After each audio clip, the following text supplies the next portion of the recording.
My name is Bill Nemeth. I work for Jumpstart and run the Burton D. Morgan mentoring program. I'm a recovering entrepreneur, which means I've been through it. I've shut a company down before. I lived through the financial crisis. So I'm your moderator, and we have a panel of other folks out there who you can see on your screen who have been there and done that, and quite honestly, maybe doing it right now and living through this crisis.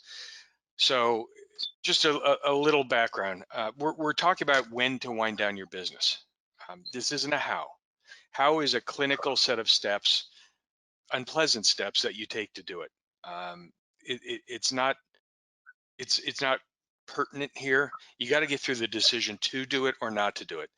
And it's just as important to not close a business down prematurely. We wanted you to hear from people that have been there and done that before. We want to make sure you are able to make a decision not based in panic, not based in rumor, not based in shock of the initial wave of what has hit us. Burton D. Morgan Foundation is the sponsor of this webinar. They are a charitable organization that supports entrepreneurism throughout Northeast Ohio. Most of what goes on in Northeast Ohio regarding entrepreneurism, Burton D. Morgan is a part of. They're an active part of. Jumpstart is a venture development organization. We're a nonprofit that helps entrepreneurs, diverse, ambitious entrepreneurs across Northern Ohio. We are supported by the Ohio Third Frontier program, and we're here to try to help in any way we can. All right, with that, I'd like to have my panelists introduce themselves. They each have and I'd like them, why you're here, what your background is, and the one thing you want people to remember now as we go through this, and then we'll get right into questions. So in no particular order, we'll start with Larry Fulton. Oh, hi, I'm Larry Fulton. My background is I have an MBA in management policy and entrepreneurship from Case Western Reserve University. I have a 17-year corporate history, worked with the SBA and KeyBank, also Alcoa. I own Lufco Worthington, which is a wood products manufacturing business here in Cleveland, Ohio. We have 20 employees, and we've been hit pretty hard with the coronavirus. I also own Halen Composites, which is a fiberglass manufacturing business in Euclid, Ohio, which is where I'm located today. We have roughly 20 employees with that company as well. Thank you, Larry. Ann Ritchie. Hi, my name is Ann Ritchie. I'm a venture partner at Jumpstart. I've been with Jumpstart about 3 years. Prior to that, I was a banker. Never made a new loan in a bank. I was in, always did workouts, restructurings, and bankruptcies. So this is the time that I'm used to operating in. At Jumpstart, I help tech and non-tech companies grow. Thank you. Sam Dres. Hey, good morning. I'm Sam Dres. I've had the good fortune to start, grow, and sell or take public 4 software companies over the last 35 years. Germane to today, I've been on the boards of 2 companies that we've opted to shut down, including one that I owned a big chunk of. So some directly relevant experience. Thank you, Sam. Gene Groys. Good morning, everybody. This is Gene Groys. I am from the software tech sector. I've started 3 software companies, one of which is OnShift Software. I've shut down a company, and I'm currently in the middle of another startup. I guess what would be relevant today is throughout this whole period, I've spent many years as an entrepreneur in residence for tech startups. And an advisor. So I've got a lot of battle scars, and I'm happy to discuss those and my thoughts as they relate today. Thank you, Gene. And since I left you for last, I'm going to make you go first. I was asked by an entrepreneur, how do you not make a panic-driven decision? And in his case, it was to shut it down. I also want to make sure that we're not having people make panic-driven decisions to keep it open and doing things without a foundation. So that being the case, Gene, how do you take an objective look at your business? I mean, how do you just start overall with taking a look and figuring out if you should exist now or after the crisis? So there's so many answers that I can give to that question, but let me just get down to what I think the nuts and bolts are. What you're really trying to do is really assess a strategy for your business right now, given your product market fit and market dynamics, which we're dealing in a completely different environment than we've ever dealt in before. I don't want to compare this to any other recession or harsh financial climate we've ever been in. I think what you really need to do is a couple of things. Number one, you really need to understand what the current product market fit is of your product. And I'm not saying what it was before this recession happened or before this crisis happened, but what it is right now. I think you need to get a hold of your customers and a hold of the market and get an understanding. Given the current scenario, what are their top priorities? What are your top 5 to 7 priorities that you're trying to deal with? I think that's number one. Number two, I think you need to get really good insight into what's happening in the market today as it relates to your business. What you're really trying to figure out is, number one, what is a realistic recovery curve specifically for your industry? Is that something that you believe that's going to happen in 3 months, 6 months, or is it really a 12-month event horizon? Then whatever period you get, I would say double it. So that's kind of the first piece. Understand what the market dynamics for what you're offering are. Go ahead, Sam. And underlying what Gene said, and I think I agree with him, there are so many answers to this question, but underscoring the how not to make panic-driven decisions, while you're thinking about all the things that Gene just said, do not do that alone. Groups make better decisions. You get 2 or 3 trusted advisors, especially people who can tell it to you like it is. So I often try and have non-employees in that group, people who will be brutally honest with you, and make sure they're in the room as you go through this decision making and are part of this process, because that's the only way that will help you not make a panic decision. Let me add one other point to that. In relation to doing exactly that is pulling everybody from your team together, getting access to what the industry is doing. But I'm also coming from the perspective that you've already outlined your financial projections. You've come up with your best, your most likely, and your worst scenarios, and you've already figured that out. So you're taking a look at what the market is doing and what's happening to your specific industry against your financial runway. I think that's absolutely critical, because it doesn't really matter where you stand if you do not have the dollars, or you have no ability to get the dollars, and you have no ability to survive financially. Your ability to do this, I think that needs to be factored in how you're going to behave. It is a chance to re-examine your why and really drill down with your customers, figure out what they did while you were gone or you were out of the market, and almost think like you're a startup again and say, what value am I adding? Can I get customers to validate that is the value I add? I will give a very short story. I wound down a company in 2008 that was a jet airline parts manufacturer, and what we found out was the value to our customer was very different than what we thought it was. And so we were actually able to get a loan from a customer that helped us through that period because of how they were reacting to the same crisis. So it's kind of a good time to go back to basics and figure out where you stand with your customers, because if they're still there and they still have a need, that's a very different scenario than if they have less of a need or have moved on to something else. Well, that ties into something that Gene said about what are the top 5 things. What if you're not one of the top 5? I mean, yeah, what if you find out your customers, you weren't critical to them to begin with? I mean, they do a quick assessment of your assets and say, okay, can I apply those somewhere else?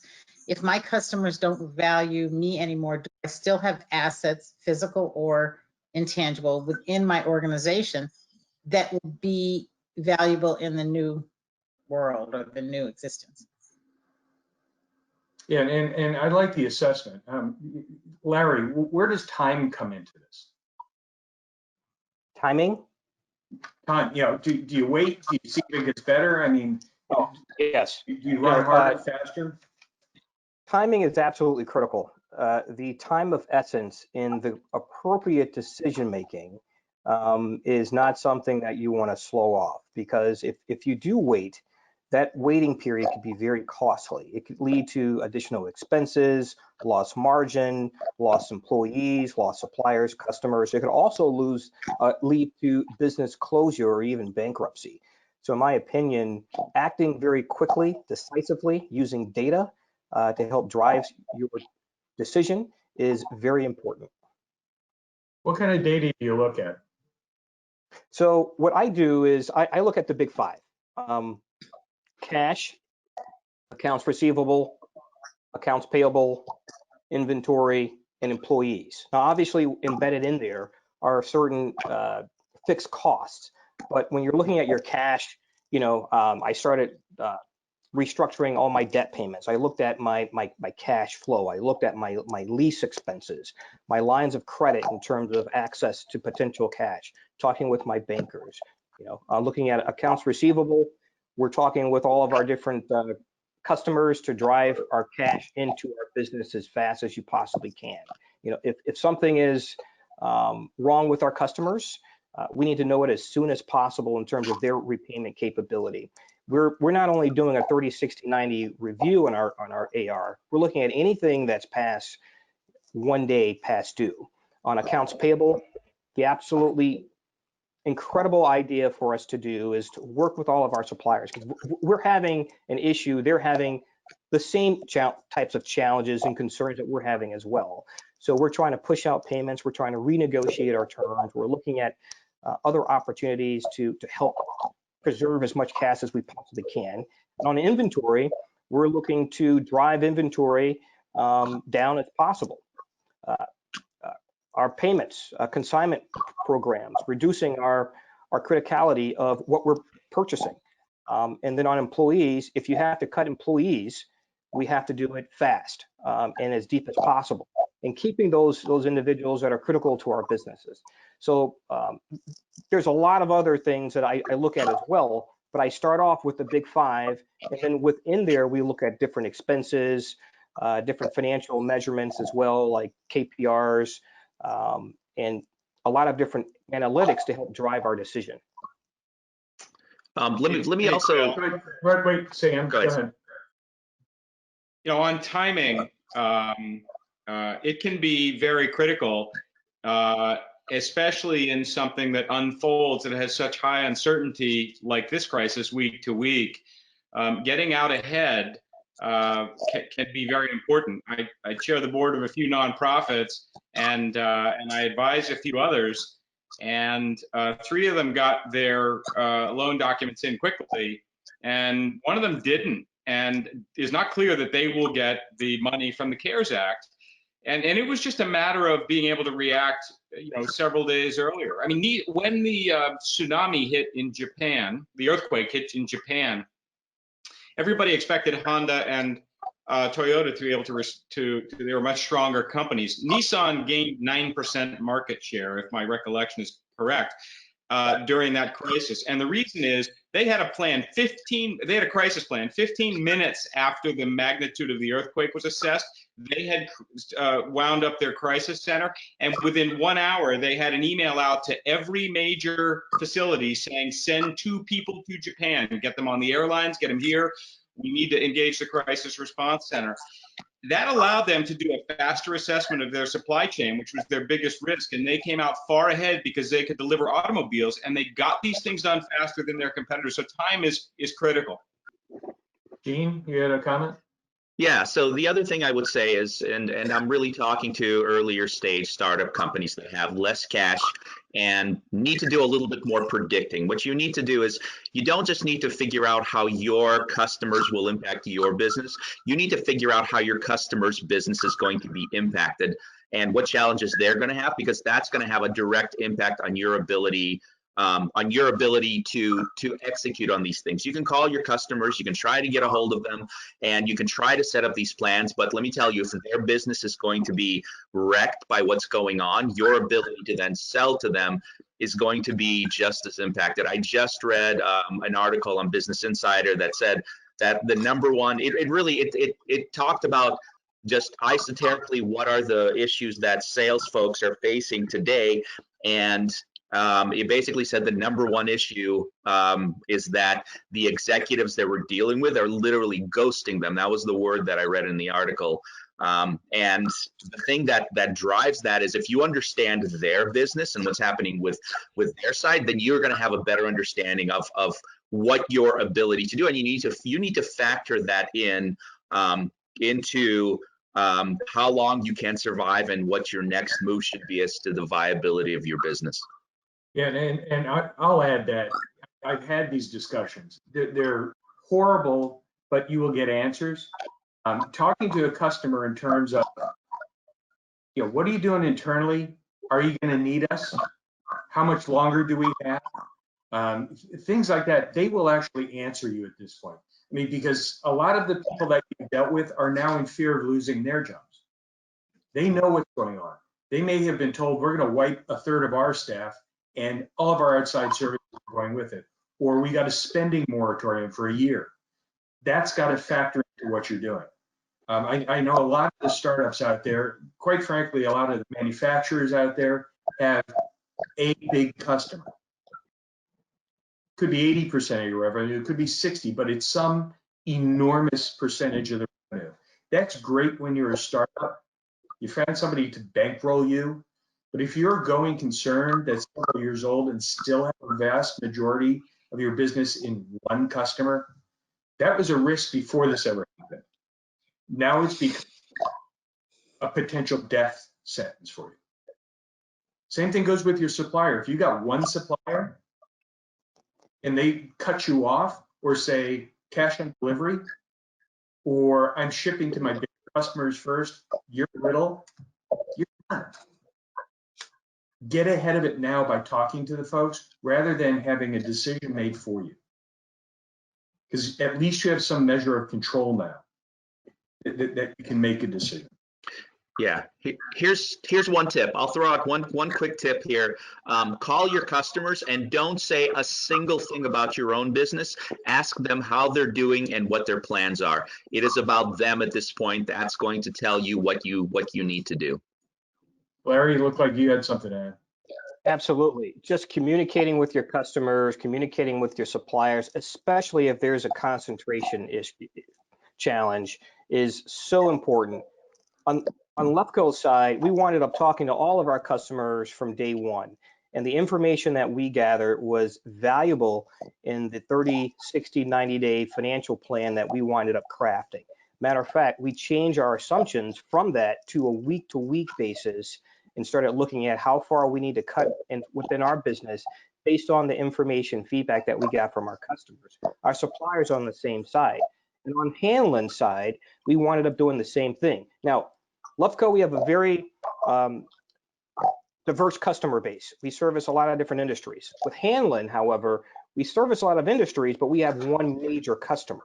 And so every week we have a Tuesday, Thursday conference call with this customer to find out, have you guys have anybody exposed within your facility that may potentially shut down your operations? Because that could have a drastic impact to our operations. So we're communicating, we're finding out our distribution channels, logistics issues that may come up, any safety or health concerns that may pop up, because that's going to have a direct impact on our business. So I can't stress that enough. Just be able to communicate with your customers and your suppliers, especially if there's a concentration issue. I think also Go ahead, Ann. what makes this situation a little different is on top of the economic crisis, you have this strong emotional health component. And so people are even more, A, it's less predictable, but B, there's more emotion and there's more, there's just a lot of factors that I think didn't play in 2008 because you're dealing with your own health, other people's health, and kind of how you look at the future in that regard. The other thing I would add is sometimes it's so easy to get stuck not making decisions and pulling the trigger. And I always hate that word, pulling the trigger, because it sounds like death. But I think if you can at least map out when you're going to make a decision and work towards that and set that deadline. If you can't make it today, I'm not going to wait 2 weeks. I'm going to give myself 2 days. I'm going to consult with these people, and then I'm going to make the decision. And the thing is, there's going to be so many pivots before you figure out how and if you wind down. You just have to maintain that extreme flexibility, because again, you could get a call that someone's sick in a plant and the whole thing shuts down. Right. Good, Sam. Bill, to Ann's point, I think people are very emotionally bound up. But as Gene and Larry said, communication is critical. And in some sense, you need to, people are worried about communicating with you when they don't know. You can give them permission to not know. I would recommend when you call your customers or suppliers saying, look, I know how hard this is to project. I'm asking you if you would give me your best guess. And if we could do a weekly 5-minute call where you can tell me it's getting better or getting worse, but give them permission to be ambiguous, because they don't know, and they might not tell you anything if you don't give them that permission. And second of all, again, because this is evolving, get permission for a really tiny time slot so they can give you a window into the future each week. You know, the other or thing, whatever the cycle is for your business. Good, Larry. So the other comment I'd make regarding communication is not just external communication with all your stakeholders, but also with your employees. I mean, just having the weekly conference calls that we have with our staff has been so incredibly important. So my manager at Lufco, every day, actually, he finds out how our employees are feeling, how they're doing, if they have outside concerns, we have internal concerns.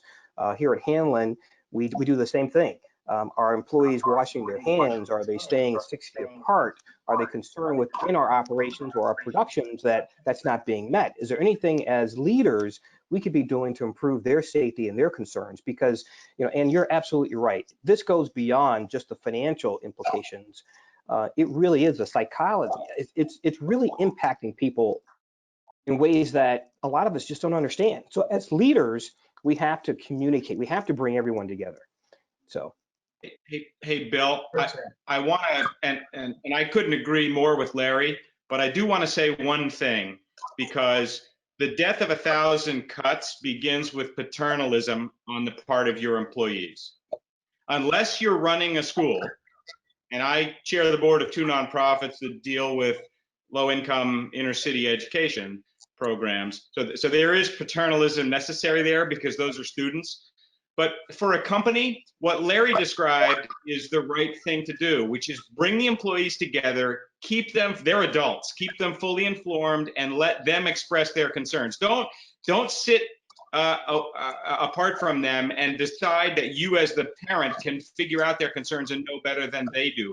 Because what you'll inevitably do is try and prevent risks for them that they're willing to take, and you'll miss other risks that they're deeply concerned about. And you won't get to the right place, and B, it is total paralysis. So I've always the examples I've seen that have worked best from small companies to big is as Larry said, communicate often, be totally transparent, and ask the employees what risks they're bearing well and what risks they're going to have trouble bearing, because then you can react strategically. Well, I got 2 things. Number one is just a housekeeping. We're getting questions in. There's a little bubble, and this is for the viewers. There's a little bubble that you can click on to enter a question you have for the panel. They're coming through, and I'll try to incorporate them as we go through. I want to kind of continue on where this has just gotten to, and taking it to the personal side of making a decision. There's a tendency to want to hide.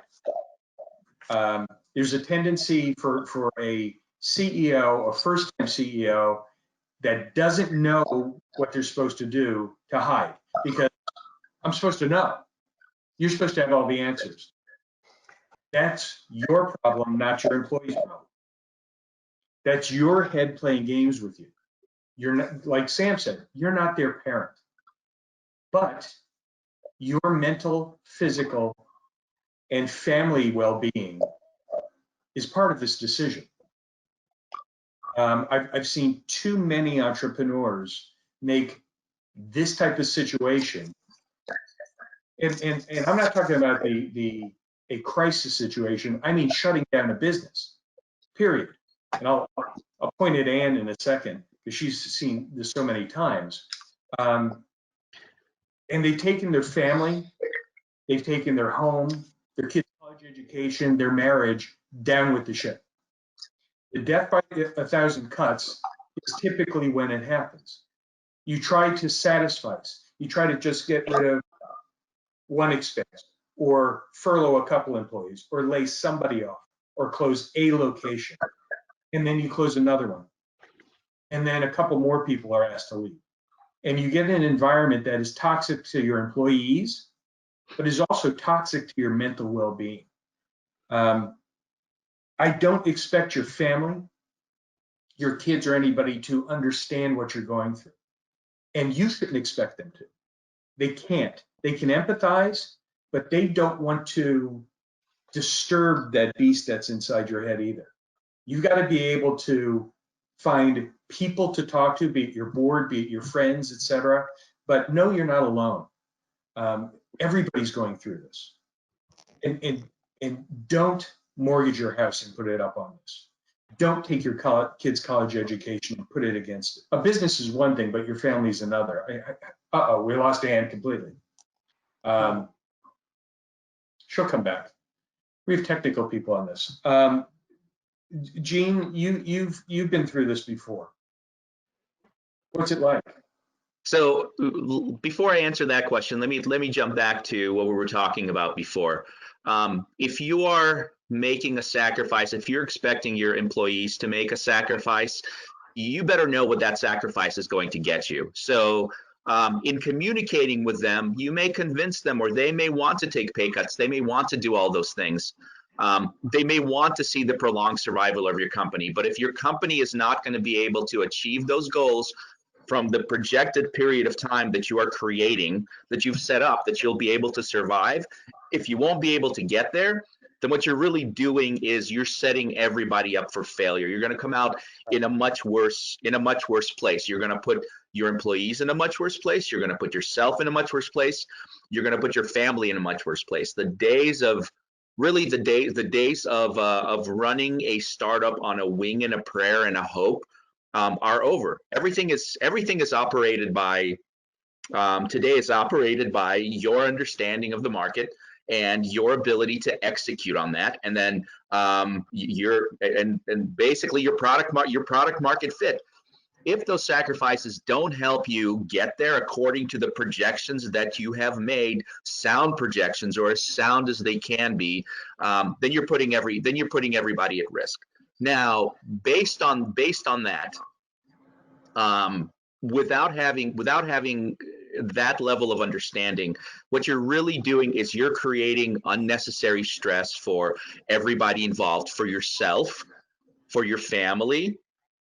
You also have to understand the risk tolerance of your entire family. You're also, just like you're not in this alone with your company, you're not in this alone with your family. How much risk can your family tolerate, and will that risk pay off? I think those are really, really important questions.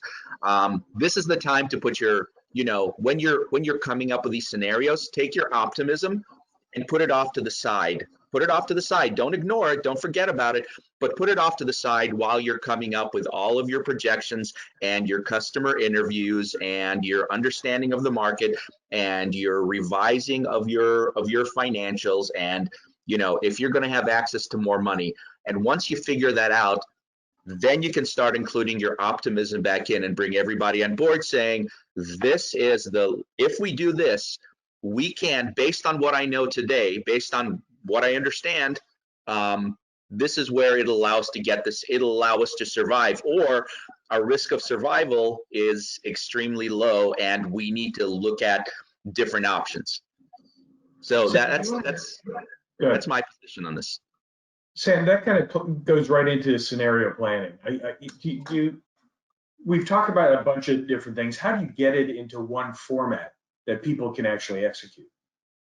Sure. And, you know, scenario planning is a great technique. Unfortunately, all the resources on it are NASA and GE and the military. But it's a technique that works equally well for small and mid-sized companies. And it suggests not that you think about the future, but rather the key scenarios for your company, and you plan for each of them, and then set a flag so you know when to enact that plan. So specifically, identify the 3 to 5 factors that will have the biggest impact on your business, and try and be as specific as possible. So customers is one, but that's probably not specific enough.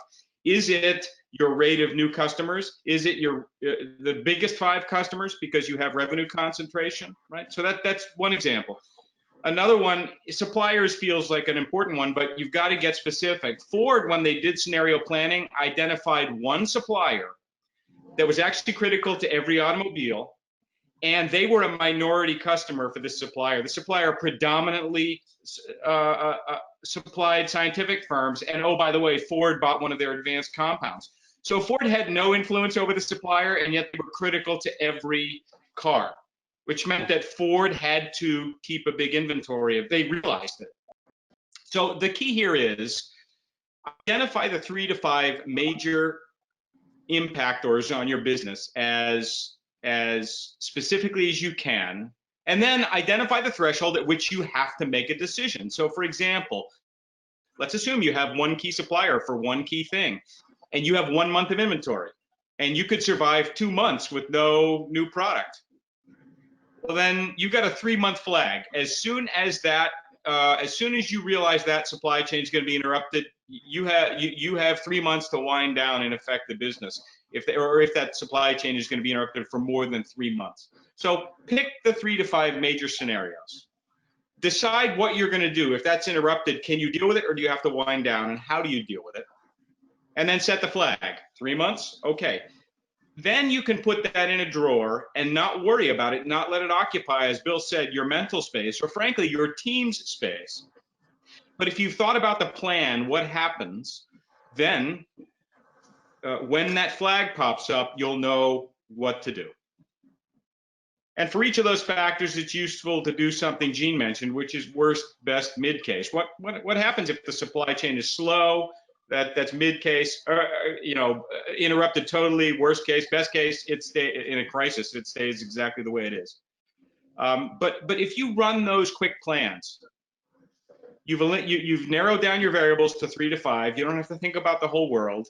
Your team can consume this kind of simple framework, and then you've identified the trigger. I hate the word trigger point, the flags at which you have to make the decision. You've simplified the landscape. You've taken a lot of the worry and pushed it out, right? Because you've got a plan and you know when to enact the plan. Hey, go ahead. I disappeared for a minute because of technology. So all of this could have been said while I was trying to fix my computer. But as part of, I'm going to put my banker hat on, which is not one I put on often. But as you go through the scenario planning, you want to make sure that you're not, because this is such a fluid, dynamic situation, you want to make sure that you're not foreclosing opportunities. And so things like insurance, once you start, things happen very fast, and all decisions don't get the same attention, but you don't want to make decisions that are going to foreclose one of your scenarios. So after you lay out your scenarios, you have to really say, what do I need to keep intact? The most important thing to keep intact is your reputation. And so if you can't pay someone and you've made the decision not to pay someone, make sure that you communicate that in a way that saves your integrity, and don't go ghost or however you call it. Again, with insurance, if you get to the point where you can't pay your insurance, call your bank.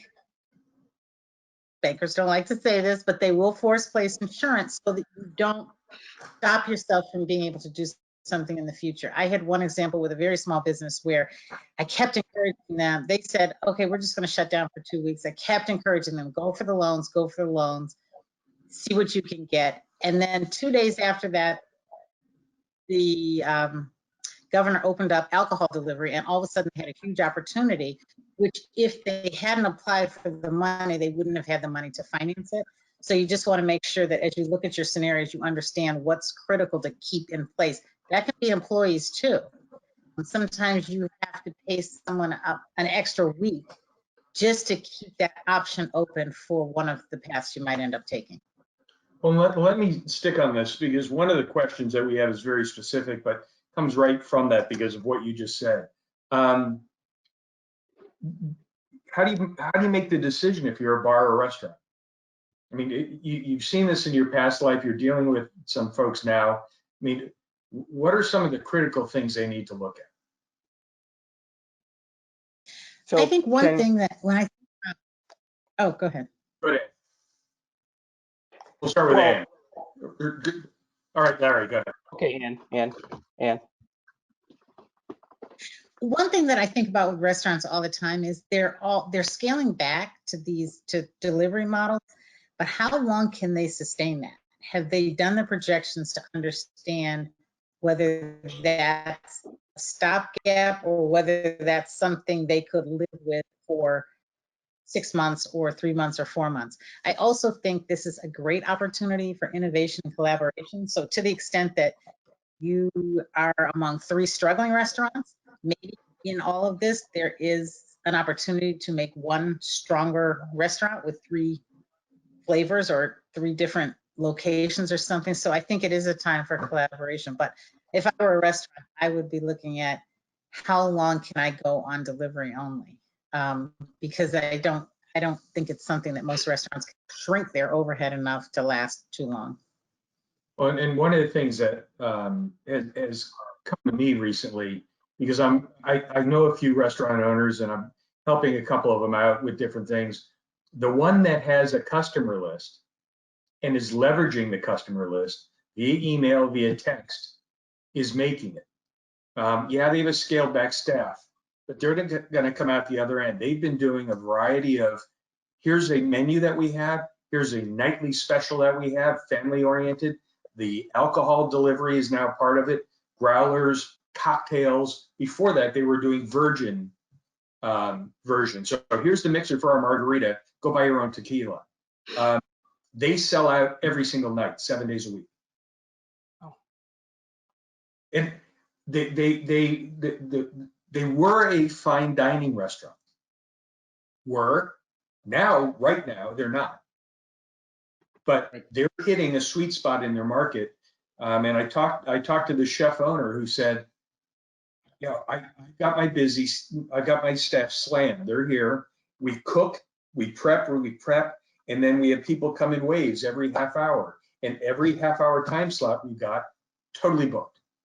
We put out a number of meals we have for the day, and we have sold out every single day since we started doing it.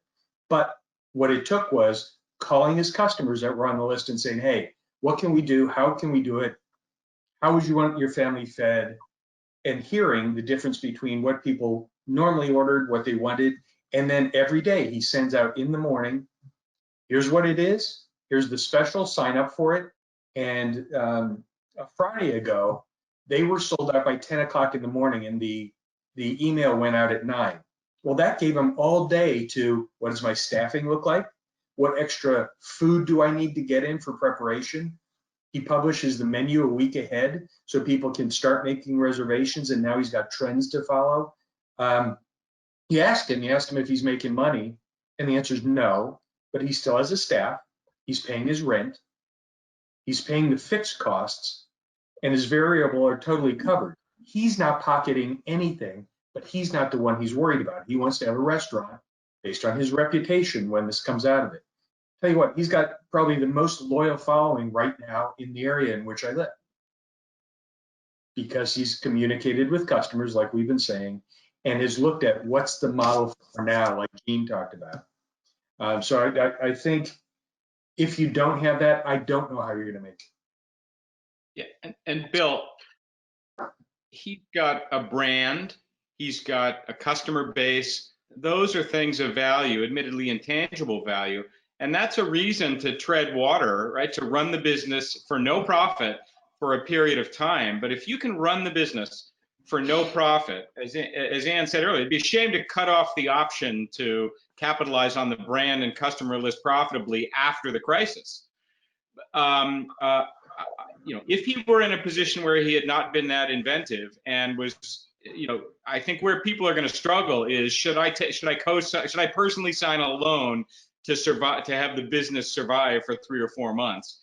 And I think that's where I would have a few outside trusted advisors talk to you, talk with you, trust, right? People who can be in the room and give it to you straight. Because again, your reputation's important. You know, you can restart a new restaurant after the crisis is over if you have not damaged yourself financially.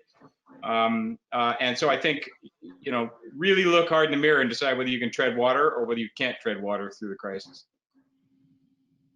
You know, one of the things that we wound up doing is we needed to understand clearly what the difference was or is between our cash and our required expenses. So regardless of the industry type, regardless of the size business, we all have a basic set of issues. And so if you kind of peel back the onion and looked at tactically what you need to do to make these types of decisions, it's, well, for us, we looked at our week-to-week sales. So what are the revenues that we're bringing in? What's the expenses associated with our payroll? What does that look like as a percentage of those revenues? What's the operating costs that we know we need to have to support those sales? And then what are some of those other kind of fixed expenses that we know that we need to have? At the end of the day, you're going to know what your cash looks like on a week-to-week basis. And the difference between your cash and those expenses, well, that's going to equal any capital, outside capital that you're going to have to infuse in the business, either personally or from a bank standpoint or other investors or what have you.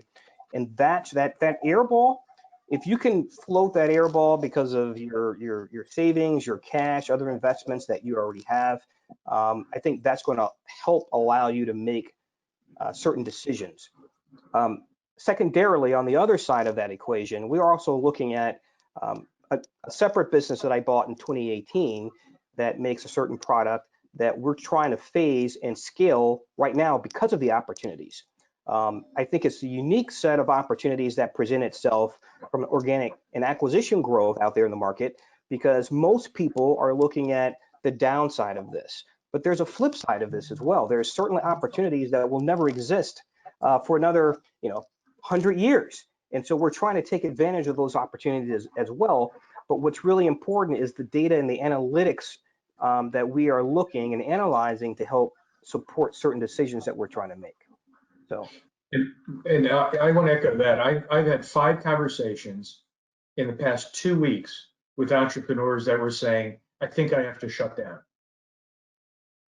By backing out of the situation and talking to somebody else. And this isn't me or my ability. I deal with hundreds of startups a year, so I have a pretty good data set. But all of them found a different business model inside the crisis that they could test, validate, and are now executing. I mean, we had 2 of them. One was wrestling with, can I go all online? Should I go online? I'm doing some of this now. It may be the only way I can scale. I'm 2 people intensive. Well, guess what? She's all online now. She had no choice.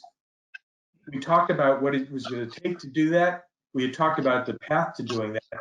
It just accelerated from 3 months to 3 days. So none of the pretty stuff, none of the marketing, none of the business process went in. She just started doing it. She lost exactly 0 customers. She's making more money than she ever has. And the original call was, I think I have to shut down.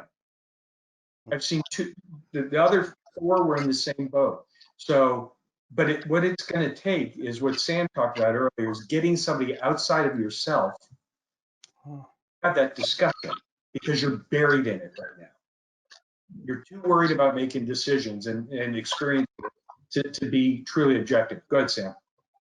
Well, Bill, your restaurateur is experimenting. I don't know if he or she knows that they're experimenting, right, with becoming a cloud kitchen, because right now, right, they provide ambiance and fine dining and food. Right now, they're a cloud kitchen, and what he may come out with is, let's say, well, wow, I could take lower rent space, have a bigger kitchen, and after this is done, and not have a dining room, and become a better business. So, I mean, there are, even in this opportunity, if you're treading water, you have the chance to experiment with new business models that your customers will give you permission to experiment with because of the crisis. You have an excuse. So yeah, I mean, there is hope for all of this, but you got to be willing to say, the business model I have may not be the one going forward, and it certainly isn't the one I have now. Right. And be okay with that type of change. Go ahead, Gene. Yeah, but so by the way, so that we've been talking about like restaurants and those types of businesses, but that really applies across the board. If you're a technology company and you're providing software, you need to take a look at, are there different ways for you to deliver or manage your service that still create the value for your customer, but creating less of an impact on the resources that they don't have access to. For example, in our healthcare space, we're selling to nursing homes, and guess what? Nursing homes, they're not firing staff. They're trying to hire. They're trying to bring more people on board. They've got more patients than than they can deal with, and so the problem of, let's say, dealing with financial issues are not going away. They're actually escalating.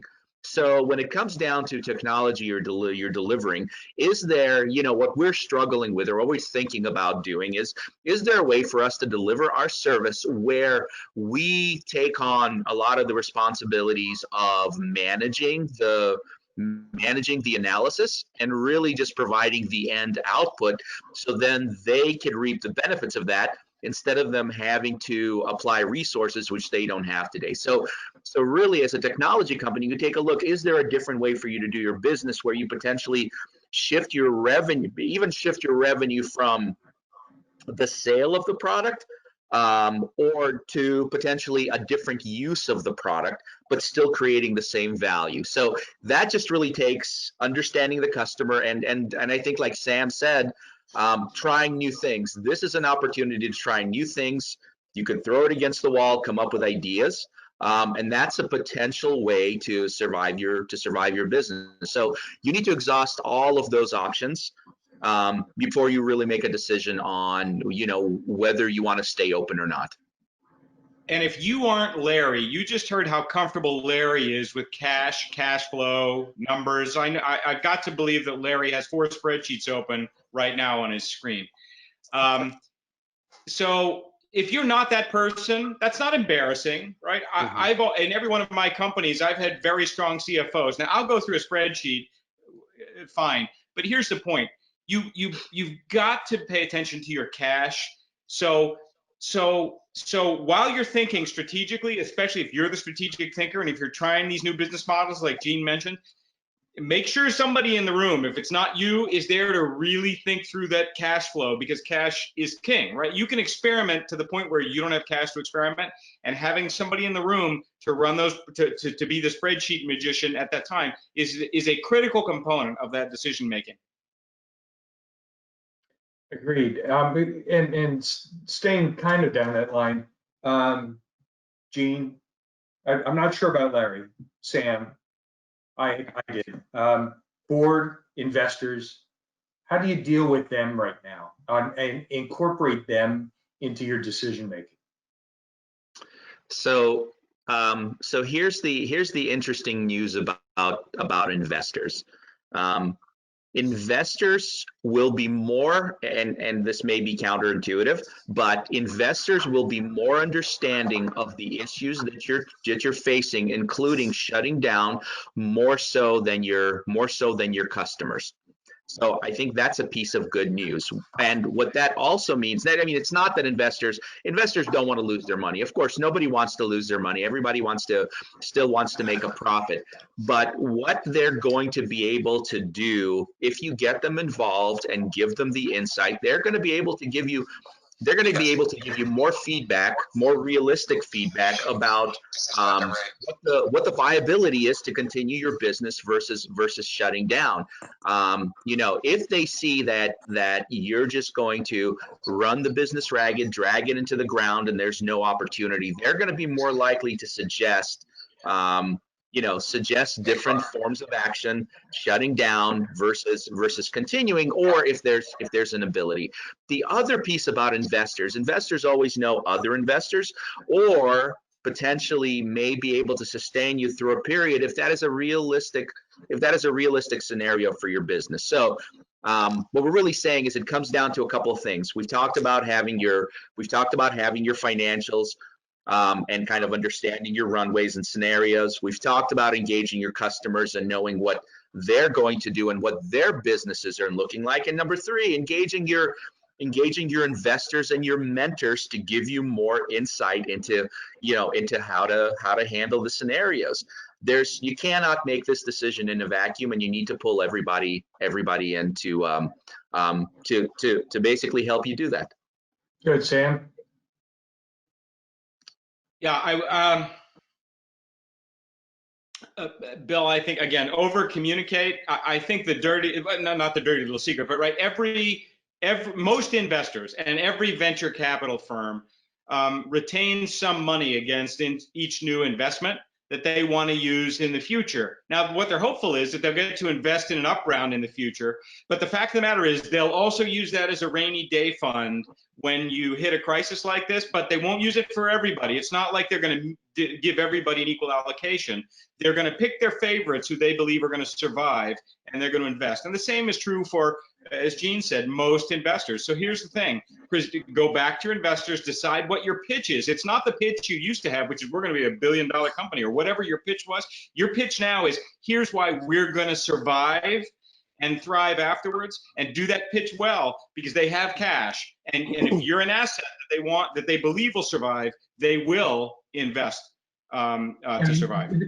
You're dealing with an exogenous event that nobody saw coming.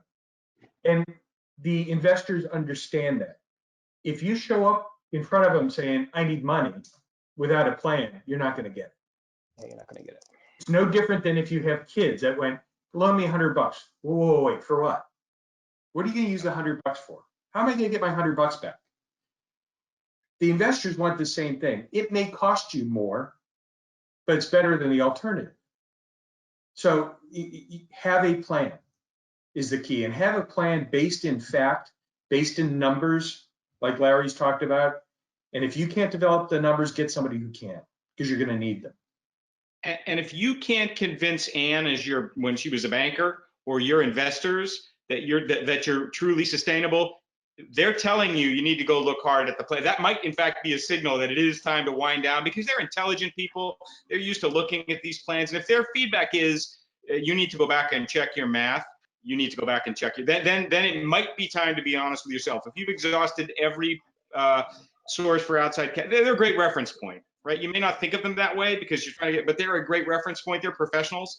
They're used to looking at this. They've seen hundreds or thousands of cases, and they want to do things that are sustainable. And if they're telling you it's not sustainable, it's a good feedback point. So, it might be very uncomfortable, but it might be a real reason to say, I'm not going to co-sign that loan.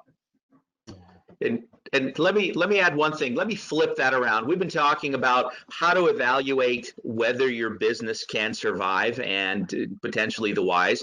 But you know what? It's the same scenario. If you have decided, based on all these facts, that you need to shut down your business, you need to do the same level of due diligence. You need to explain why you're shutting down the business, what's the impact of shutting down your business, and then communicate that same way to everybody in the market, because you're going to have investors, you're going to have customers. So you know what? Your plan for shutting down that business is going to really reflect your ability to, retain your reputation, which is, as an entrepreneur, that's probably one of the most important things you're going to have, because eventually this will blow over. It'll be a brave new world.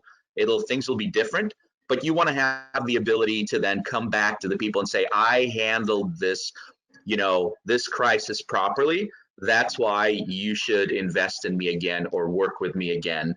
And I think that's just as critically important, whether your plan is to continue the business or your plan is to shut down the business. And I also encourage companies to remember that much larger companies have failed and come back. So if GM can file bankruptcy and come back, anybody else can do it.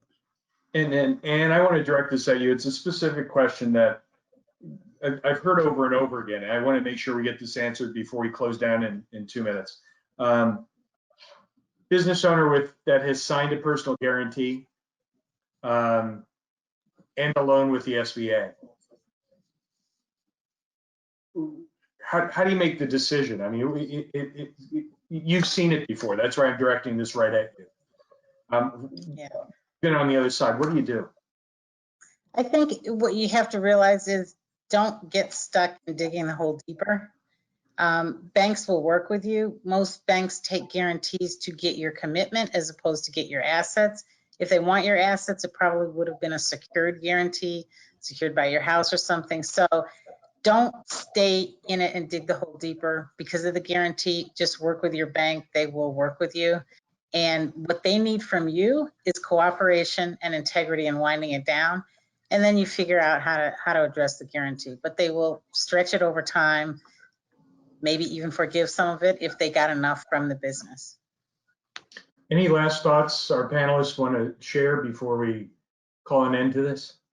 Yeah, just really quickly, 4 things for me. One is just have a self-protected or very cautious mindset. We talked about using analytics to help drive a decision. I think that's really important. We'd also talked about just increasing your communication with all of your different stakeholders, including your employees.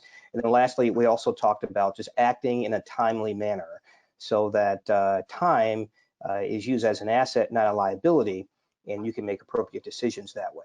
So. Yeah, one thing I want to add, if you're wondering how do I get in more information about my industry and my business, you can contact, if you can't contact your customers, you don't have enough to contact other vendors in that space, contact the analysts from that industry, contact the trade shows. They're going to have incredible insight. What they believe the ultimate outcome is going to happen, but you've got to equip yourself with as much information as you can get on what's going to happen with your industry before you come up with your projections, and then whatever projections and costs and whatever however long you think you need to survive, take the same approach as how much money you need to raise for a startup. Double that number. Sam, Ann, any parting advice? I would say I think everything. Go ahead, Ann. Oh, sorry. I would say everything is negotiable. And so really, this is a time to really sharpen your negotiation skills because I think everything is on the table. Yeah, and I would simply end with create a decision-making team. It shouldn't be you alone. It doesn't have to be you alone, and better decisions will be made if you get a core group that looks at this repeatedly, iteratively each week. And my final piece before I do a little housekeeping is the personal and the mental aspect. You're an entrepreneur. You're not a gladiator. They shouldn't drag your body out of the arena after this. You need to be aware of the impact on your family. Do you want to be running the business now and whatever it turns out to be afterwards? Are you up to this? And it's okay to not be up to it.